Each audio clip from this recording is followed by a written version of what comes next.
Hey there guys, so today's video is going to be my summer book haul. The reason I didn't do a July book haul and then an August book haul is because in July I bought like 11 books. I know, it's huge. But in August I kind of made up for that and bought just one book, so you can kind of see, you know, one month I have a huge video and then the next I have just a video on one miserable book on its own. So I decided to combine everything and just make a huge summer haul. So the first book I got was The Count of Monte-Cristo by Alexandre Dumas, Part 2. I am nearly done with Part 1. It's just as big, if not a bit longer. I'm reading it in French because I can, because I need to keep my French at a good level. So yeah, I really like Part 1, although it's taking a long time to get through, but I will definitely read Part 2 soon. The next book I got was The Remains of the Day by Kazuo Ishiguro, and I've been wanting to find this book in bookstores and online for a while. I couldn't, and then suddenly it was there, so I took it. The next book I got was Tess of the D'Urbervilles by Thomas Hardy. I have seen and read and watched so many references to this book, and I have not read it, so I don't really understand the references. I understand the gist of them, but I want to understand them, so I decided to pick it up, and the cover's nice too. The Picture of Dorian Gray by Oscar Wilde. It looks a little short, but the storyline is intriguing, very intriguing. So apparently it's this young man who does not age, but his painting goes through the whole life cycle, like it ages and gets sick and all that. So it looks good. There's also a movie adaptation with Ben Barnes of this book. So I will be doing a book to movie adaptation review once I have read it and watched the movie. So yeah, that'll be probably later in the year.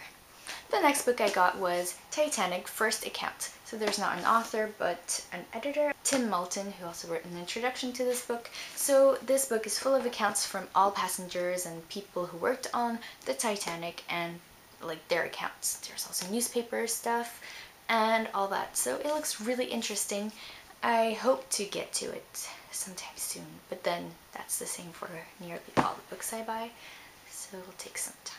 Another book I had a hard time finding, The Dust of 100 Dogs by A.S. King. It's a pirate book, but it looks really, really good. Sins of the House of Borgia. I got this in the deals section of Indigo when I was in Canada over the summer. And yeah, it looks really good, especially them in the whole Borgia thingy right now because I'm watching the series. It's so good. The next book I got was Love Story by Jennifer Echols. The two main characters are both writers. It looks good. The next book is Fated by Alyson Noël, which is the first book in the Soul Seekers series. This is actually the third book I have by Alyson Noël. I have another one that is more summery, and it is called Forever Summer, and it's a 2 books in 1. So I call it one book, but it's really 2. But yeah, this looks really fun. Definitely will check this out. Next, I have the second installment in the Abandoned trilogy by Meg Cabot, which is called Underworld. I love the cover and the designs of these series. This trilogy is basically a retelling of the Persephone and Hades myth. It's modernized, of course, and so I really enjoyed the first one, and I hope the second one will live up to my expectations. And I can't wait to see the cover of the third one sometime. The last book I bought in July while I was traveling was completely an impulse buy. I never heard of this book before, and so I saw it. The cover first attracted me, then I saw the back of this. It looked so good. And it is The Name of the Star by Maureen Johnson. And we have finally arrived to my very last book, which was bought in August, and that is The Land of Stories, The Wishing Spell by Chris Colfer. You know, the actor who plays in Glee, he plays Kurt. Yeah, him. Yeah.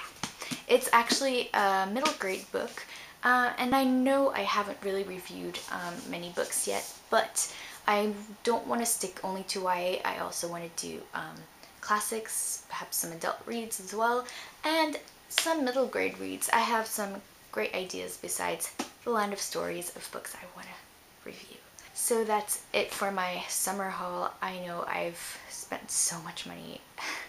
Can't believe it, especially that a lot of these books are actually hardcover, so that doesn't help matters much. But I'm trying to limit myself a little more because in July I just went crazy. I bought 11 books. That must be a record. I will be posting a new video next week, maybe 2 if I have time. I will try. Alright, so that's all for today's video. I hope you enjoyed it, and until next time, bye!